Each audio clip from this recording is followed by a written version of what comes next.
ልክ ጀነራል ምግብ አላየው ወርቁ ሰርቆ ሲጠየቅ ለመደበቅ ናይ ትግራይ መላው ናይ ትግራይ ነፍሶ ከፊ ትግራይ ባህላዊ ጀነራል ተርከት የደንቆሮ ማይ ከዚህ በፊት ቲፒኤልኤፍ ማለት ህወሓት ነው ይሉ ነበር።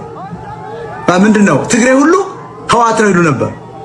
አሁን ደግሞ የትግራይ ህዝብ ሁሉ ባህላዊ ጀነራል ነው።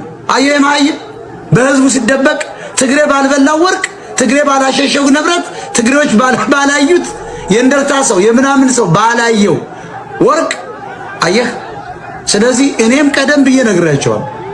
የደብረ ጽዮን ግሩፕ እና የሻዕቢያ ግሩፕ አጥፊ፣ የጀነራል ገብረ እግዚአብሔር በየነ ግሩፕ ደግሞ ወደብ የሚፈልግ ድንበር የሚፈልግ ኢትዮጵያዊ ብሔርተኝነትን የሚያቀነቅን ነው።